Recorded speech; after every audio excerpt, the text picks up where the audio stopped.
Hallo und willkommen zu unserer heutigen Besprechung. Wir schauen uns mal gemeinsam die wichtigsten Punkte an fürs Leben und Arbeiten in Deutschland. Die Infos kommen ja aus den Unterlagen, die du uns gegeben hast. Genau.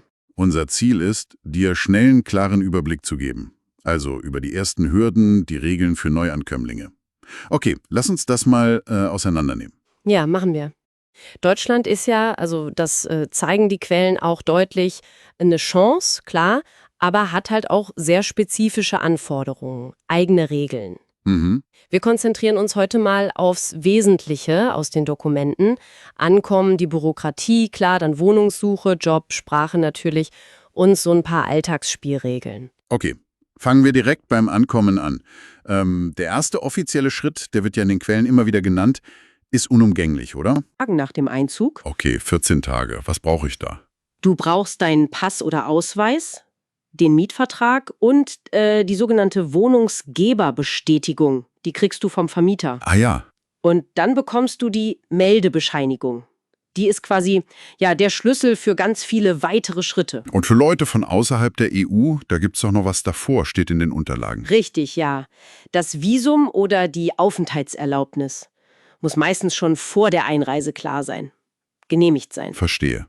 Nach der Ankunft dann der Gang zur Ausländerbehörde und wichtig, nach der Anmeldung beim Amt, da kommt dann irgendwann die Steueridentifikationsnummer per Post. Die Steuer-ID, genau.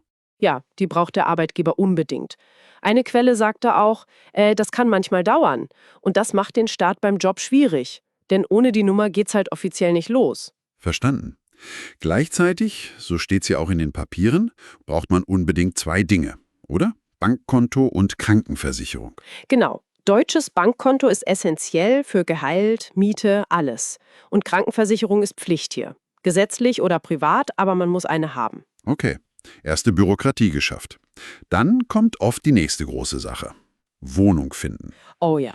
Gerade in den Großstädten, Berlin, München, das kann ja, wie deine Quellen auch sagen, echt zäh sein. Total. Übliche Wege sind halt Online-Portale, ne? Immobilien Scout 24, WG gesucht, vielleicht auch Kleinanzeigen. Muss man suchen. Und wenn man was gefunden hat, Mietvertrag, da muss man aufpassen, nehme ich an. Kleingedrucktes und so. Auf jeden Fall. Genau hinschauen. Was ist die Kaltmiete? Was kommt an Nebenkosten noch obendrauf? Wie hoch ist die Kaution? Oft 3 Monatsmieten. Kündigungsfristen, auch wichtig. Und die Schufa, die wird ja oft verlangt. Ja, die Schufa-Auskunft, also eine Bonitätsprüfung. Und da merkt eine Quelle auch an, das ist für Neuankömmlinge manchmal schwierig. So ein Henne-Ei-Problem. Ohne Wohnsitz, ohne Konto. Kriegt man schwer eine gute Auskunft. Verstehe. Interessanter Punkt. Und dann ist da ja noch dieser Beitrag. Der sorgt immer für Diskussionen. Du meinst den Rundfunkbeitrag? Ja, früher GEZ. Der ist fällig. Pro Wohnung. Egal, ob du Radio hörst oder fernsiehst. Ist einfach so. Okay. Und was die Quellen auch betonen, kulturelle Dinge beim Wohnen sind wichtig. Mülltrennung zum Beispiel. Oh ja. Das wird ernst genommen, kann, laut einer Notiz, echt zu Ärger im Haus führen, wenn man es falsch macht. Und Ruhezeiten? Meist so zwischen 10 Uhr abends und 6 Uhr morgens. Gut zu wissen. Kommen wir mal zur Arbeit. Jobsuche läuft ja viel online, Stepstone, Indeed, sagtest du. Aber auch Agentur für Arbeit, Netzwerke. Genau. Was ist bei Bewerbungen hier so besonders? Die sind oft ziemlich formell. Also meistens klassisch mit Anschreiben, Lebenslauf, Zeugnissen. Am besten auf Deutsch. Und Pünktlichkeit beim Gespräch ist ein Muss. Absolut. Und der Arbeitsvertrag dann? Auch da genau prüfen. Gehalt, klar. Arbeitszeit, Urlaubstage, Kündigungsfrist. Und ganz wichtig, Schwarzarbeit ist illegal. Okay. Man muss richtig angestellt sein, Sozialabgaben zahlen, also Kranken-, Renten-, Pflege-, Arbeitslosenversicherung. Teilen sich Arbeitnehmer und Arbeitgeber meistens. Was mich in den Unterlagen echt aufhorchen ließ, die Anerkennung von ausländischen Abschlüssen. Das scheint ja eine Hürde zu sein. Ja, das kann es sein, kommt auf den Beruf an. Manchmal braucht man ein formales Anerkennungsverfahren und das zieht sich so durch alle Quellen. Deutschkenntnisse sind entscheidend. Welches Niveau meistens? Oft wird B1, besser B2 verlangt. Aber wenn man arbeitslos ist, gibt's ja Hilfe. Vom Jobcenter oder der Agentur für Arbeit, Beratung, Weiterbildung, auch Geld. Ja, das knüpft ja direkt an die Sprache an. Unbedingt. Deutsch lernen ist wirklich das A und O. Für den Alltag, für den Job, gibt ja viele Angebote. Integrationskurse vom Staat, Die VHS? genau, Volkshochschulen, die gibt's überall. Oder Online-Kurse, Apps, viele Möglichkeiten. Und über die Sprache hinaus Kontakte knüpfen hilft wahrscheinlich enorm, oder? Um anzukommen. Total. Sportvereine sind gut, Sprachcafés, Ehrenamt machen. Die Unterlagen sagen zwar, Deutsche sind anfangs vielleicht etwas zurückhaltend, aber die Grundaussage ist schon, wenn das Eis mal gebrochen ist, sind die Leute oft echt hilfsbereit und freundlich. Okay. Noch ein paar letzte, schnelle Tipps für den Alltag. Was taucht da immer wieder auf? Pünktlichkeit, habe ich gesagt, extrem wichtig. Regeln beachten, also parken, solche Sachen. Und ein ganz kritischer Punkt aus den Quellen, Briefe von Behörden. Ja. Sofort aufmachen, auf Fristen achten. Das System hier ist sehr schriftlich. Verträge, egal ob Handy, Versicherung, nie ungelesen unterschreiben. Wirklich nicht. Und wenn es doch mal zu viel wird, wenn man nicht weiter weiß? Hilfe suchen. Gibt ja viele Beratungsstellen. Caritas, Diakonie, AWO, der Internationale Bund. Die helfen oft kostenlos. Bei Behördenkram, Jobsuche, auch bei persönlichen Sorgen. Okay, fassen wir mal kurz zusammen. Die Kernpunkte aus deinen Unterlagen sind also Anmeldung, Bürokratie checken, legalen Job mit Vertrag finden, Deutsch lernen, Leute kennenlernen, Regeln beachten, Briefe ernst nehmen und sich Hilfe holen, wenn's hakt. So, was bedeutet das jetzt alles für dich? Also die Quintessenz ist eigentlich, Deutschland hat Chancen, ja, aber es braucht halt Eigeninitiative, Geduld. Und man muss sich auf die Strukturen hier einlassen. Gute Vorbereitung und Offenheit, das scheint so der Schlüssel zu sein. Vielleicht noch eine letzte Frage, so zum Nachdenken, die du auch für dich mitnehmen kannst. Jenseits von Formularen und Regeln, was heißt das für dich, ganz persönlich, in einer neuen Kultur so richtig anzukommen? Ja, danke fürs Zuhören und dir viel Erfolg bei deinem Start in Deutschland. Hallo und willkommen zu unserer heutigen Besprechung. Wir schauen uns mal gemeinsam die wichtigsten Punkte an fürs Leben und Arbeiten in Deutschland. Die Infos kommen ja aus den Unterlagen, die du uns gegeben hast. Genau. Unser Ziel ist, dir schnellen, klaren Überblick zu geben. Also über die ersten Hürden, die Regeln für Neuankömmlinge. Okay, lass uns das mal auseinandernehmen. Ja, machen wir. Deutschland ist ja, also das zeigen die Quellen auch deutlich, eine Chance, klar, aber hat halt auch sehr spezifische Anforderungen, eigene Regeln. Wir konzentrieren uns heute mal aufs Wesentliche aus den Dokumenten. Ankommen, die Bürokratie, klar, dann Wohnungssuche, Job, Sprache natürlich und so ein paar Alltagsspielregeln. Okay, fangen wir direkt beim Ankommen an.